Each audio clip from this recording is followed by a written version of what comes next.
procedure to carry out being a very interesting task too. Now planning part is done. Whatever you plan, now you'll see the manifestation of that. Now that will set a very good example for the rest of the members how not to do the things. That is the reason I want it to be happen in alphabetic manner, so that I will be learning a lot and I will be. For that, you need to have a lot of planning sessions, rehearsals, and then arrangements, and everything must be done. But I'm sure that at least the content will be covered wonderfully well. Let's see. Shall we start?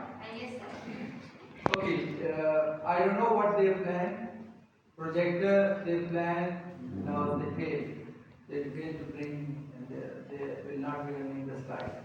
So that means their own content, interaction, loud and clear wise, accuracy, currency, smooth switches, and thematic flow, and then it will be the rubric will be their discussion, and they try to involve the audience, and audience later asking questions. So content, delivery, audience involvement, these are three rubrics, right? So shall we start? Okay, sir. Okay, 1, 2, 3, let's start. Everyone is fine, and from previous last 10 to 15 days, I am into the book. It was a reflection of research, a book from linguistic portion, and I was developing day by day to the interesting facts of the book that I already have know-how of, but by now I am well equipped and well known about some methods or strategies or the way the limitations or delimitations of the book by Nina and Susan. And today, first of all, I would highly be appreciated by giving an overview of the book, and by then I would be briefing about the research and practice and the practical field where we deal about how to carry research and practicality. Like we are well aware of ideal steps that are to be carried out and that are carried out in the research procedure methodologies, or how to carry the research method, whether it is of any approach, or qualitative, quantitative, or mixed method approach. But besides that, while dwelling into this book day by day, I was badly craving to know like what are the behind the scene of the book and behind the footage of how a researcher faces the emotion or the effects or ethnic considerations that are to be kept in mind while a researcher is into the practical field. So the overview of the book is that the background that reflects that this book just was into the field and was written basically when there was a British social linguistic conference, and all the researchers and contributors were having a corridor talk about research designs and some of the ideal research designs and some of the techniques that are in the foreground or the background and the things that are to be highlighted in the foreground and are keep on highlighting in the foreground. So these were the things they were having the corridor walk and talk, and in duration of that they got to know that it is more insightful to highlight that how a researcher is facing the problems and how they are trying to objectify that, and they are not even able to objectify that thing. So the book today we are going to discuss in GGD is basically me and my fellows will be highlighting that how this the book, the reflection of research, is basically all about a book that tell us about how it went instead of how to do book. I will not be saying that it is a book that is going to highlight some ideal steps or some of the basic designated signs or rule and regulation that it will be followed and it is followed. We all know, we have gone through the book of Creswell and we all know. Is it so? Yes, it is so. That in that book we have been gone through the every procedure and every know, we all the researchers know that how to look at the research. But behind that, I want to highlight that how it went and what were the background footage of that scenario and the research work in the practical field. So this book basically have a purpose. I have already discussed, and I will be addressing that how this book is quite different and why we have chosen this book for the our discussion. The main motive and my concern of my fellows of GDD is that we want to basically highlight that how it is different from the other traditional books of research. So we all have been given an idea by respected Dr. Subbu that research is linear, and while dwelling into the books, we all know that research should be concise, it should be predictable, it should be the one so precise and perfect. But this book helps us know that research is not considered to be the one so perfect and amiable or idealistic research. It is the one that is to be considered as chaotic. It represents that the research is considered to be messy. It should be the one, and it is the one that is not considered to be the linear one. It is not having a straight direction. It is as addressed that it is a bumpy, jumpy road that will be followed by different steps, and we have to be carrying stuff that is to be faced by the researcher. Like in future, we are working on PYP, and I know, and in accordance to that, I know that we will be facing all the scenarios, like what were the circumstances, how you are going to deal the unexpected participant reaction towards your peer partner reaction towards your publication or towards anything. So these are some of the scenarios that we will be facing. So that thing is to be foreheaded to you guys, that you guys are going to face this thing into your research in future. So I am just making your mind for that you are going to face, and this book is in a way of some themes like control, emotion, self and others. These are some of the highlights. And we must take actions, and we must really take actions as desired. Right? And we should be molding for a topic if we want approval. We should be molding in accordance to the gatekeepers. Exactly. Adjustability. Yes. Flexibility.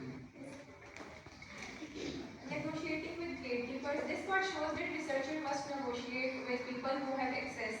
For example, a school asked a researcher to remove a religion question, but the researcher explained why it was important and he kept it. So, establishing research expertise. This section explains that researcher must show confidence in their knowledge and learning. To this help others to trust their work and approve access. Without reasoning and logical reasoning, I wouldn't be able to argue with you, and I would not be able to prove my have the consent of the gatekeepers. For that, I should be well equipped. I should be having a good command over the stuff. I want to be it to be approved. So that is your concern over here right now. I think it also depends on, but I think mostly it depends on the research purpose or purpose statement, like whether it's How strong research- that is or Yes, not. is it worth going through all of that emotional going against the structure and the command chain or not? Yes, you're Is right. that research very important or not? Yes. Flexibility, balancing flexibility. This shows that flexibility is important, but being too flexible can damage your research. So researcher must know when to adjust and when to stand. And where to it does. Yes. Rewards of collaboration. This section shows that teamwork gives emotional support, confidence, and better learning. Researchers feel less alone and feel motivated. And challenges of collaboration. This part explains that teamwork can cause conflict because people have different personalities, goals, and academic backgrounds. These problems must be solved through communication and compromise. Now the next part is section number 5, control. So this control is about the overall control of research. How can we as a researcher control ourselves, and how can we control others? So this control is basically there are two persons that are apparently we are the two persons that are controlling the research. The one is the researcher and the rest are the participant, as we all know that. So we said that there are some other persons who are controlling it behind the scenes. For example, as we are talking about the gatekeepers, and then there are some funding bodies, and then there are some institutions.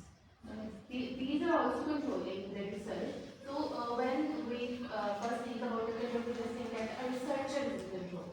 So as I talked earlier, that control is not just about one person or in constant control is in the hand of the researcher. It's not like that. Control is like a tug of the war in the research. At one time it is in my hand, another time it is in the hand of You the need to shift the participant. table time by time, and Yes. in the field field of research, and by the help of this book, we feel like that this research and the one where we feel like that research in this field of research, everyone is playing their part. Like if you are saying control in the accordance of the chapter control, like the one researcher is playing their part, the holding the other end of the stem or whatever it is. So everyone is trying to play their part, and that part is quite crucial to have an effective and outstanding research at the end. Yes, I have read some examples from the researchers. They said that they feel such kind of people means that they feel that they are controlled by their participants. So in the situation, how they handle it, how they will cover it all in the front of the camera and all that. So there are some situations that we have to be very flexible. Like we all already discussed about that. We should have the flexibility. That we should have enough patience that we can even other purpose, but maybe my perception about that emoji is different. So same particular things come to the point of main idea or the crux of the research. Might be possible that you would be having a particular perspective for that research, and I would be having a particular different perspective for that particular main idea or something like that. So this is the like influence or the on the specific context on our participant, either on the researcher. Is it so, Ambrosia? What is the role of building a rapport or a relation of the researcher with the participant before doing that kind of research? For example, he or she creates a bond with the participant. So, They are like building the bonds, comfort zone matters a lot, like how he or she is and behaving with the participants And how they are going to facilitate a conversation in between them. if they can offer them tea. Yes. Yes, but for And relaxing also them. making an encounter before engaging up, even though I feel like if the scenario in according or in the surrounding the objects that might not be there, that would be triggering the victim. Like for example, if someone is a victim of a knife, or might be possibly there would be a person who would be quite straggled, or the one that would be horrified by the presence of sharp objects or instruments. So we should be keeping in mind as a researcher that we should be rectifying that objects from the particular scenario regarding the interview, as one of the interview already suggested in the book that it had been done in the book. Yes. So the fieldwork difficulties also matters. And predictable situations occur sometimes. And learning from fieldwork, practical experiences and improves the research understandings. So that's all in the what research. about power dynamics between the researcher and the participants? Yes, Because that is a quite good question. I was going to ask the same thing. So power dynamics, like gender dynamics or power dynamics? power dynamics, for example, the researcher is on, let's say, a high rank, and let's say the researcher is the teacher and the participant are the students. So the students or the participants, I have just in the general example, the participant might hesitate to refuse the research. So what is the role of the power holder in this kind of situation? So I as a teacher, I'm a teacher. So if I take like myself, so I teach Montessori students. So sometimes they refuse. I know how to handle their mood swings. That is the reason you make them comfortable with Yes, it. That is the thing. But I feel like you should answer in a way that power dynamics or the research power agenda would lie with the researcher instead of a participant. Like he or she would be more dominant with the more power. Or I feel like this. I have opinion. If you guys wanted it, I am okay to go with I that. think that it will, more power comes more responsibility and Yes, I take myself as a children at that time. I assume myself as a kid, so that I can understand them better. So you feel like the power lies with you or not with you? The power lies with you or with the kids you are teaching? Kids, because they can. Power is not constant thing. It shifts. I think so it shifts. Like it would be a two-bond relationship. It would be a Yes. in a way that it would be one stick would be held by the one stick of the end would be held by one person, and the one would be held by the participant. Like it would be it would be shifted time by time. It would be that it would be molding in you in a way that they would be leading you or the way you can lead them. so you I have think this power dynamic during the process of collecting data, that is very crucial. And that shift keeps going in your favor and Yes. in favor of the participant. Now, for example, you are required to conduct interview from Army General Assembly. Now, one, you have to approach and make him accessible, then make him cooperative, and then during the process conduct interview without being mentally bogged down. And then it is very challenging to keep him directed towards your own research agenda, your own objectives of research. Same is the case with, for example, you want to go to chairman to collect data, conduct interview. Now you are a student here, and there is the chairman governing bodies, so you would feel pressure. Same is the case with the table can be turned the other way. Now you go there and your identity you carry along that you are an MS scholar, and you want to collect data from innocent, school children. So they would say, well, the huge scholar, big scholar, giant is there trying to collect data.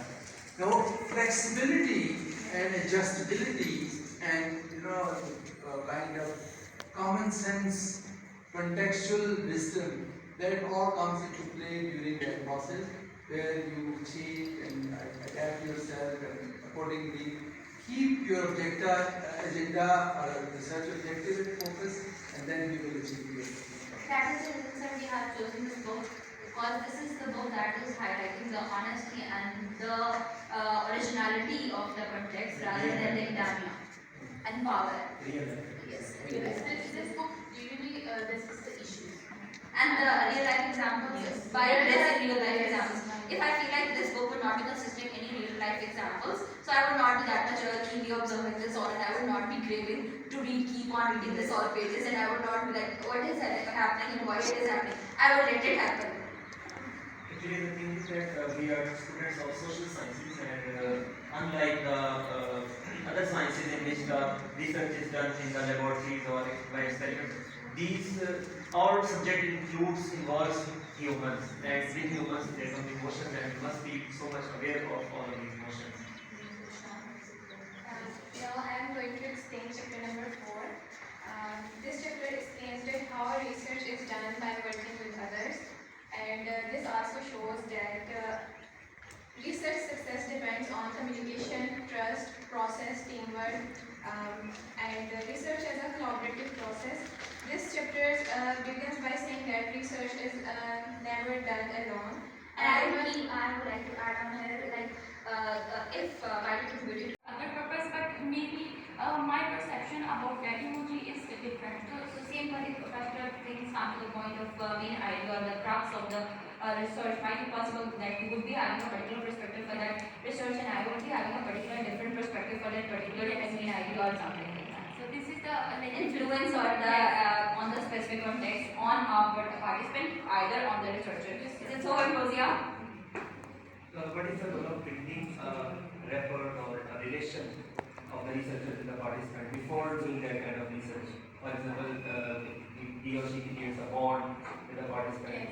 So, They are like building the bonds, comfort zone matters a lot, like how he or she is and behaving with the participants. And how they are going to facilitate the conversation in between them. Which they can offer them yes, but for And also making them very comfortable before and making up, even though I feel like the scenario in the recording or in the surrounding the objects that might not be there, that would be triggering the victim. Like for example, if someone is a victim of a knife, or might be possible there would be a person who would be quite traveled, or the one that would be horrified by the presence of sharp objects or instruments. So we should be keeping in mind as a researcher that we should be rectifying that objects from the particular scenario regarding the interview, as one of the interview already suggested in the book that it had been done in the book. Yes. So the field work difficulties also matters. And predictable situations occur sometimes. And learning from field work practical experiences and improves the research understanding. So that's all in the what research. about power dynamics between the researcher and the participants? Yes, Because that is a quite good question. I was going to ask the same thing. power dynamics, like gender dynamics or power dynamics? Power dynamics, for example, the researcher is on, let's say, a high rank, then the let's say the researcher is the teacher and the participant are the students. So the students or the participants, I have just in the general example, the participant might hesitate to refuse the research. So what is the role of the power holder in this kind of situation? So, I as a teacher, I'm a teacher, so if I take like myself, so I teach Montessori students. So sometimes they refuse, I know how to handle their mood swings.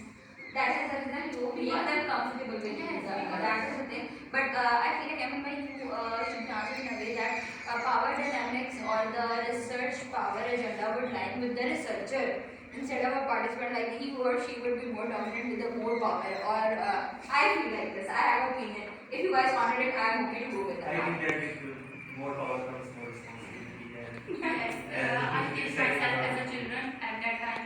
I assume myself as a kid, so that I can understand them better. So you feel like the power lies with you or not with you? The power lies with you or with the kids you are teaching? Kids, because they can. Power is not constant thing. It shifts. I Yes, think it it shifts. shifts. Like it would be a two-bond relationship. It would be a Yes. in a way that it would be one string would be held by the one stick of the end would be held by one person and the one would be held by the participant. Like it would be one. It could be shifted time by time. It could be that it would be molding in you in a way that they would be leading you or the way you can lead them. so you I have think this power dynamic during the process of collecting data, that is very crucial. And that shift keeps going in your favor and Yes. in favor of the participant. Now, for example, you are required to conduct interview from Army General Assembly. Now, one, you have to approach and make him accessible, then make him cooperative, and then during the process conduct interview without being mentally bogged down. And then it is very challenging to keep him directed towards your own research agenda and your own objectives of research. Same is the case with, for example, you want to go to chairman to collect data, conduct interview. Now you are a student here, and there is the chairman governing body, so you would feel pressure. Same is the case with the table can be turned the other way. Now you go there and your identity you carry along that you are an MS scholar and you want to collect data from innocent school children. So they would say, well, the big scholar, giant is there trying to collect data. Now flexibility and adjustability and kind of common sense, contextual wisdom, that all comes into play during that process where you change and adapt yourself and accordingly keep your agenda or research objective and focus, and then you will achieve your goal. That is the reason, sir, we have chosen this book, because this is the book that is highlighting the honesty and the originality of the context rather than the academia and power. Yes. This book really discusses the issues. And the real life examples by addressing real life examples. If I feel like this book would not be consisting of any real life examples, so I would not be that much keenly observing this all, and I would not be craving to keep on reading this all pages, and I would not be like, what is happening and why it is happening. I would let it happen.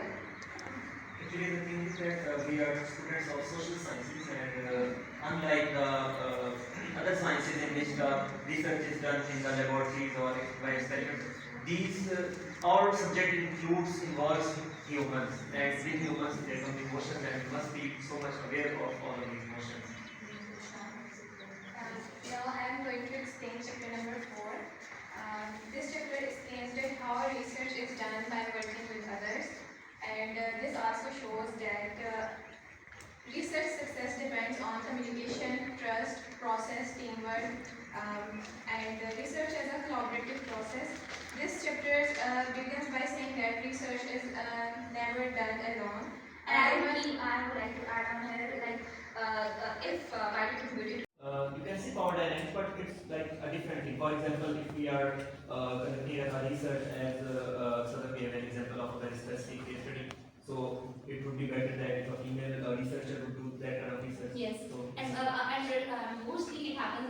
committee, or might be possible IRB, like an institutional review board, might not be proving that a male person or an interviewer would be going for a rape victim to answer a question, stuff from a rape victim, or the stuff like case study, very sensitive case study discussed by Sadaf, or will be discussed afterwards. So it all depends on HR, human resources. Yes, That- indeed. But it's very crucial point, dear, GT members and all the participants, gatekeepers.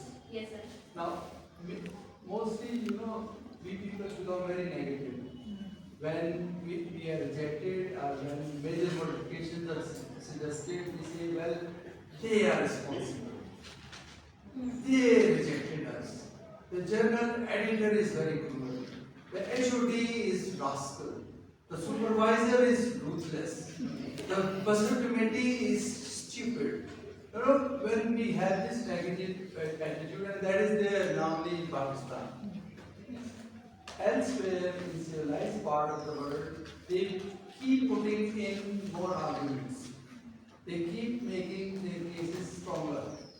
Then they keep fighting back.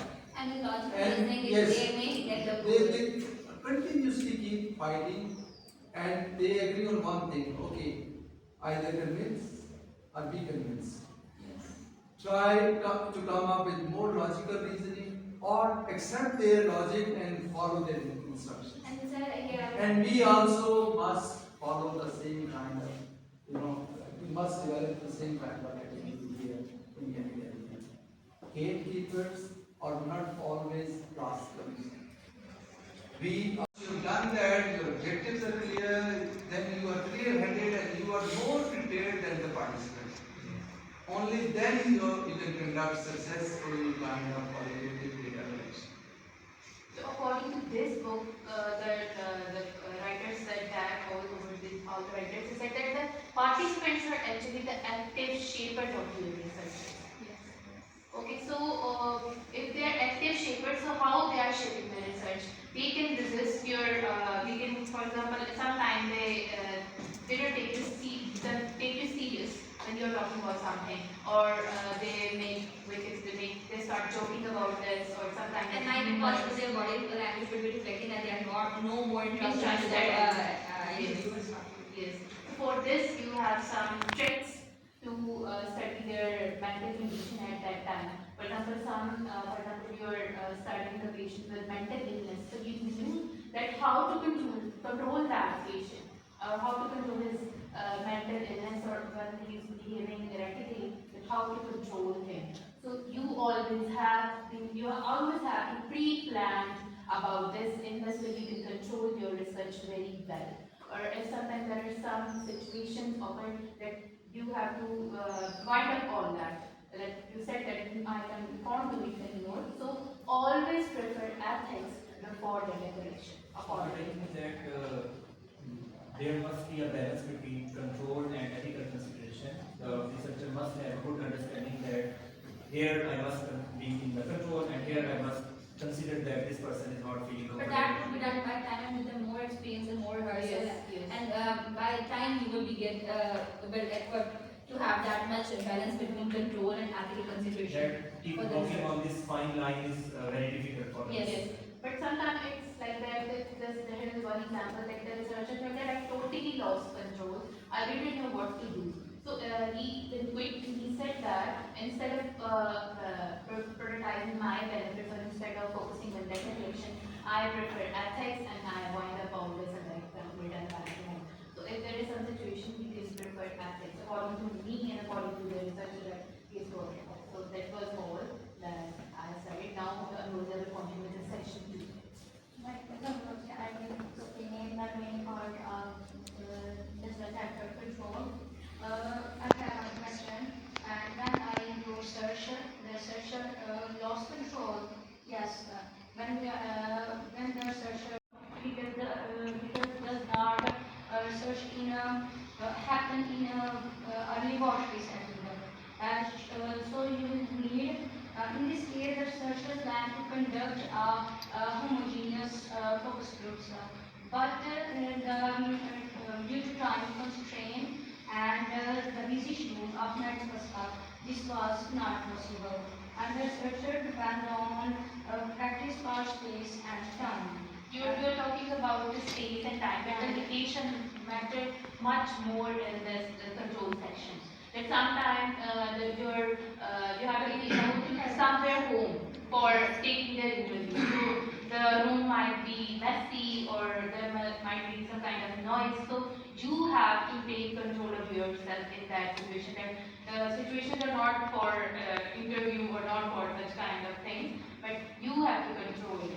So she's talking about the space and time in that. And I think time and space matters a lot. Yes. For example, Like there would be a huge difference in between an interview conducted in a particular politician's house, or might be possible interview that would be conducted in between a professionalist scenario or in between different professionals from different backgrounds. and about that same experience, they create a kind of influence in their own house. Yes. Their gods are standing and we are going to the body check and all of that. They are creating to influence. They are Yes. they are trying to control, dominate us. And sometimes to accept the unexpected challenges like visa lunch and the presence of pharmaceutical representation. These factors show that research lost control when practical reality override practical planning. And so next we discuss about the loss of control during the focus groups. During the focus groups, the lack of speech. For example, the present situation, seating arrangement. The lack of seating plan allows existing workplace hierarchy, and we broader So you want to say that in our seating arrangement there should be a hierarchy. and for reshaping traction. And receptionists, despite being lower in class, strongly voice their frustration and dominating the discussion.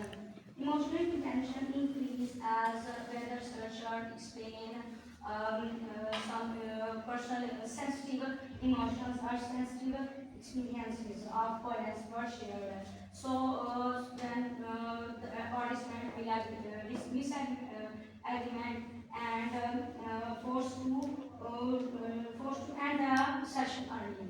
And The way Najla already does that he or the interviewer in the book had already made his mind to quit the entire scenario and he would be leaving with some ethical considerations. That was the About the control of the participants Yes. in these kind of examples. So what about the control of the researcher? If the researcher is in control, if the researcher is so much higher and he can ask whatever question he wants. So what are his responsibilities in that kind of situation? That the researcher is in a lot of control, he has a lot of command. So what do you think are the responsibilities of the researcher in this kind of situation? That he has a lot of control. to be ethical enough. Yes. It must be ethical, but I think it's more than just ethics. Because ethical, signing the consent form is ethical. I have a permission, so it's enough. So is it enough? It's not. You would be addressing the work he It does. must be. Revive the principle of the research honest. You should be honest. And you should be professional and also like I think the word is considerate. He must be considerate of whether I should stop or not. So the researcher has a lot of responsibility in this kind of situation. and this show how sensitive topics and group dynamics can quickly move and can Like you were contributing to the highlighting how to factors manage like your how focus on yes, yes, focus focusing on in learning. content of How to content control such a large group, or if it is too much, because in lengthy groups or from more than 9 to 10 people, then how to control them. Extend advanced during fieldwork and social phase level extend advanced like participant experience emotionally stress.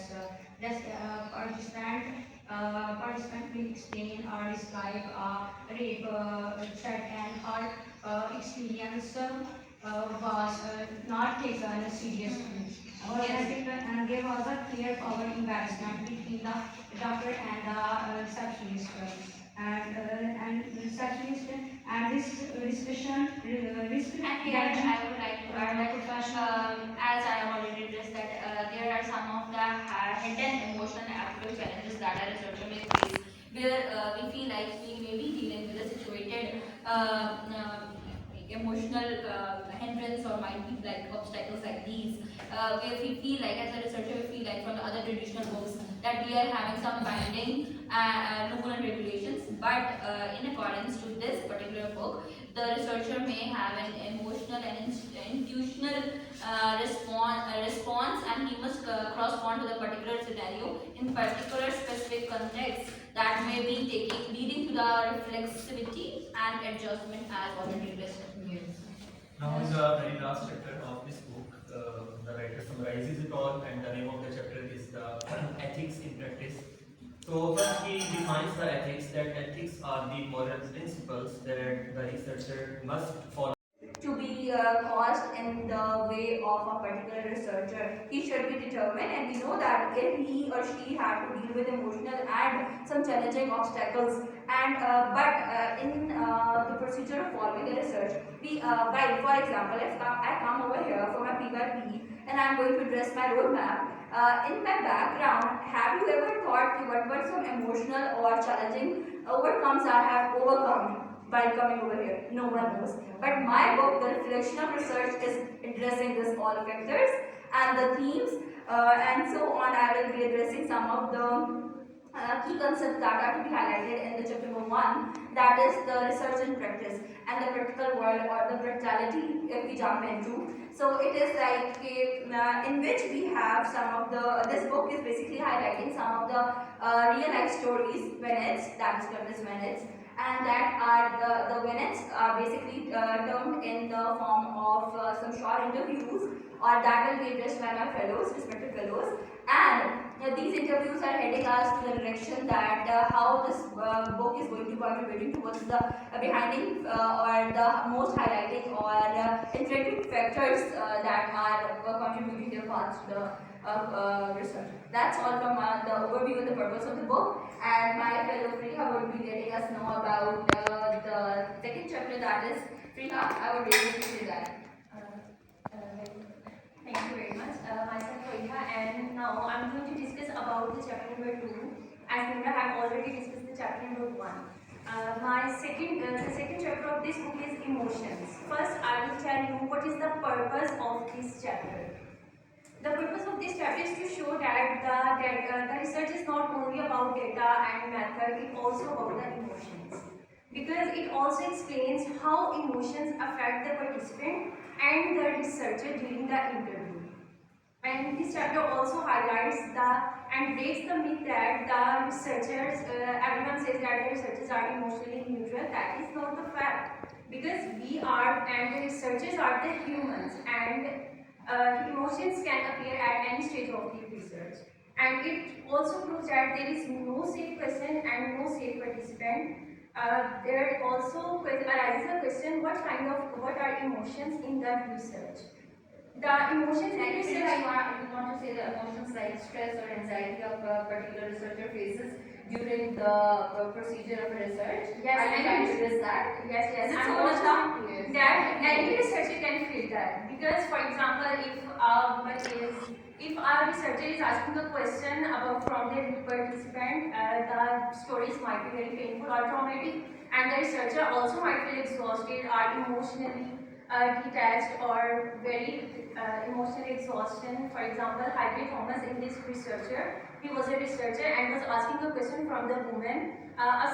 She simply asked the question about sex education, but the participant revealed about the sexual abuse by her stepfather, and that was really impact the researcher also. And she was really tired that after taking 2 to 3 interviews, she was very upset that she could not conduct the next interview. That's why what I'm saying, that researchers can also feel the emotions and empathy.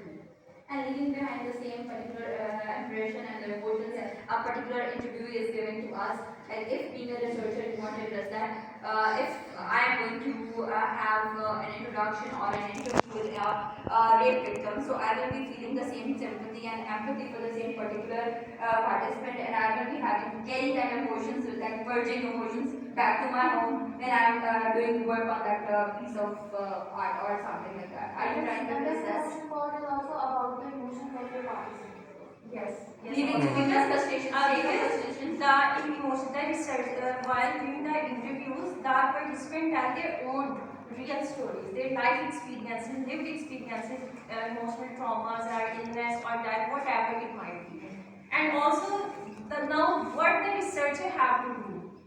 There comes a point, emotional labor in research. Research requires emotional control, patience, and listening. This emotional effort is called emotional labor. For example, a researcher listens calmly to a woman sharing a trauma, even though the story deeply affects the researcher emotionally.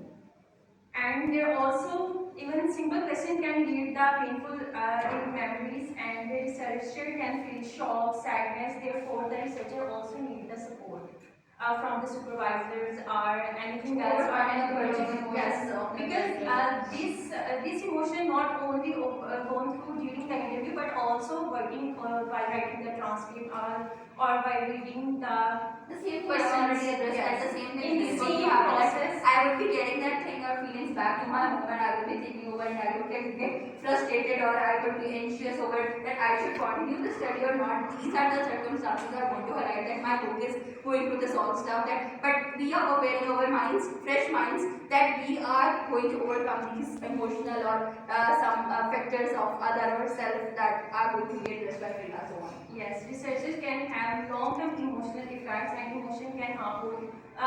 So what we have to do is that the researcher and the participant both need counseling to lessen the emotions, because if they are not controlled, they can also harm the participant and the researcher also, and should not feel, and the researcher should not feel ashamed of emotional reaction.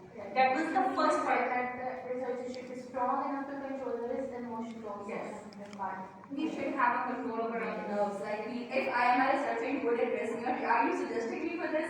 And I should be having a control over my nerves to conduct the Yes, research. that is the basic purpose of my topic, that every researcher have to control over their emotions while conducting any kind of interview or any kind of research. Because research is also on the humans, and all the humans have emotions. So counseling may also teach our participants or our other members that how to control their emotions. This is also why Yes, indeed it is. Okay, Now, now next one part thing I'm which going has come, and all audience must be keenly interested in this, that we qualitative researchers, we deal with the people, we interact with the people, and as a result, we carry emotional kind of burden and labor. And I listened to this statement that we need to be very strong emotionally as researchers. But the question is how to be strong. I want you to have discussion on that. How to make a researcher emotionally strong. By consistent, I feel like Najla, if you are talking about planning, I feel like it should be a consistent practice of interviewing different people with different backgrounds and different specific contexts. If I feel like it, if I'm into an interviewing rape victim, so I should also go and dwell, or I should be talking to some other type of victim, so that I should be able to acknowledge myself, and I should be having knowledge of all the specific contexts around my surrounding. And apart from that, if you are talking about planning, I feel like why not, I mean, like, you would suggest some ways, or I feel like the counseling and planning yes, just if Nazra is okay to go with. I think that Ways, or I feel like the counseling and planning yes, just if Nazra is okay to go with. I think that emotional EQ, the emotional Yes. quotient, it comes from experience and it comes from self-awareness, and we as researchers, we must have a strong command on our And emotions, how and we are going to control that, and how we are going to build our EQ for this. we must have a lot of patience, because any kind of situation comes in the field of research.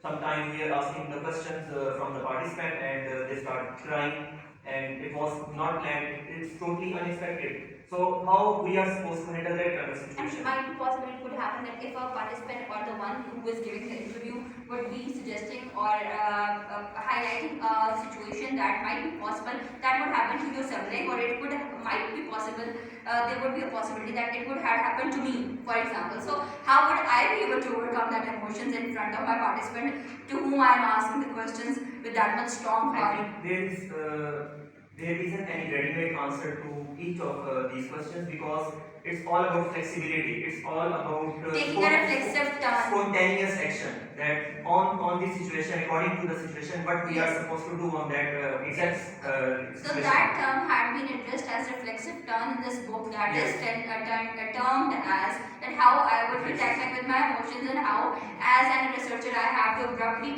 change my decision, and how I have to overcome my emotions. That is the reflexive turn you want to highlight. Yes, and flexibility, it will be coming in the last chapter, and it will be my turn. Flexibility refers to the self-awareness even after the research. I have done research, and after that I must reflect on my actions, that was it the perfect research or not? Yes. Is there any room for improvement? Was I a comfortable researcher for the participant or not? So this kind of reflection will improve our research methods. In the future, I will be more careful with the next participant, and gradually we And so you will be gaining experience Yes, second by that. and by experience we will improve. Hence, we can say that emotions are natural part of the human research. So, You should be competent enough to have a reflexive turn, and you should be able, so that you should be taking a reflexive turn where needed, where not. Okay, then now I will further ask Sadam to more examine this chapter. The chapter with emotions. We have a person, scientist who talked about the women's about their breast cancer, and she spent a lot of time in the last few years to talk to women about their breast, and the actual focus of her research has been perceptions on women's under risk for women's breast cancer. And Is this Sadar? Sadar, now audience, you have to speak for the audience.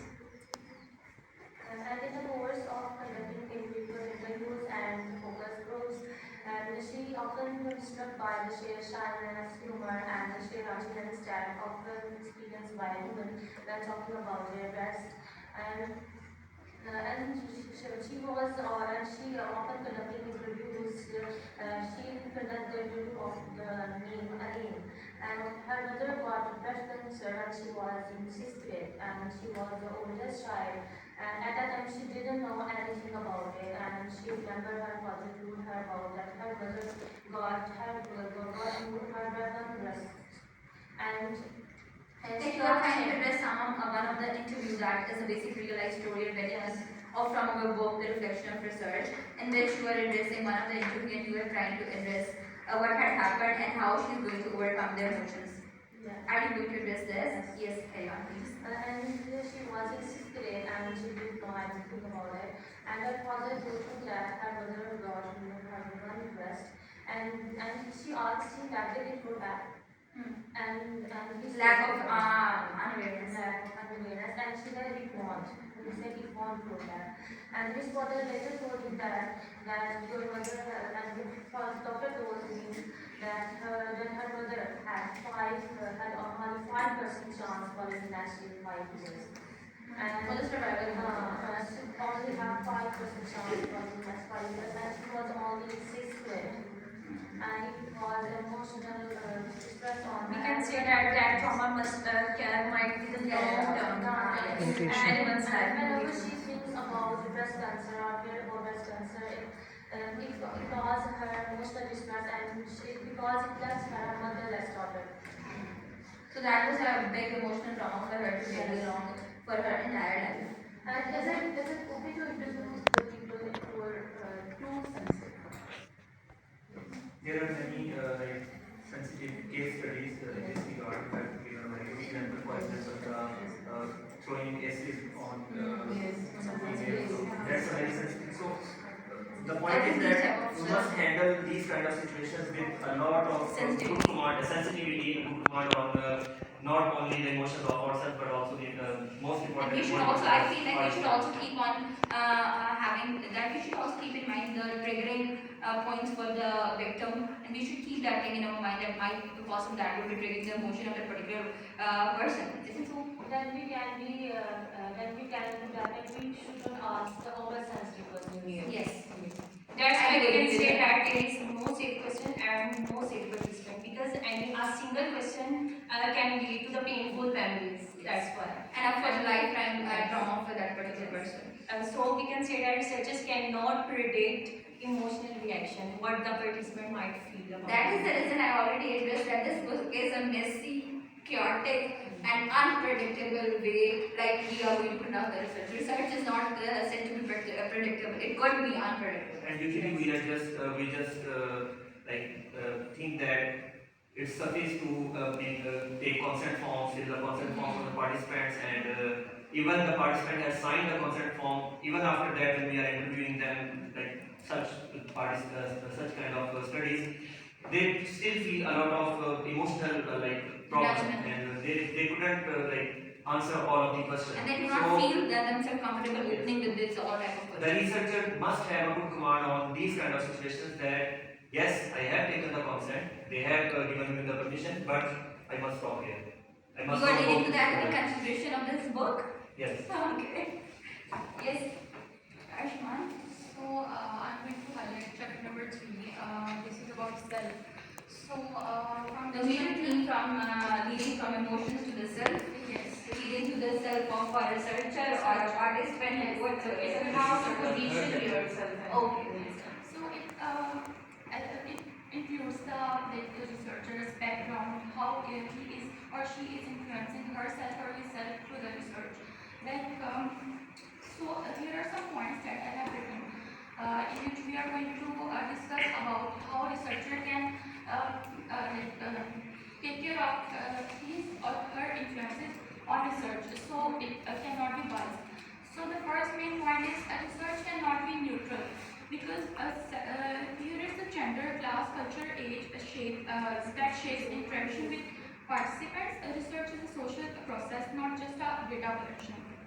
So here is this appearance, that language and behavior affect trust and comfort. Insider research gain easier access, but risk bias. Outside researchers may be more objective but face access issues. So there are some other gender dynamics influence what participants share. Here is a report building leads to richer and more honest data. So ethics requires ongoing sensitivity, not only formal consent. Reflexivity helps researchers recognize and manage bias. So power imbalance, a researcher holds authority which may influence participant answers and participant behaviors as well. So interview challenges, as they have discussed about the emotions. So researcher can face different emotions from the participants, as they can be like emotional as they are like telling about their about different incidents as if they are victims. So informed consent should be voluntary, and informal observation effect is people may change behavior when being observed. So it's like about pressure, as we sometimes also face this. Yes. So here are researcher bias. Personal beliefs can influence interpretations. As if I talk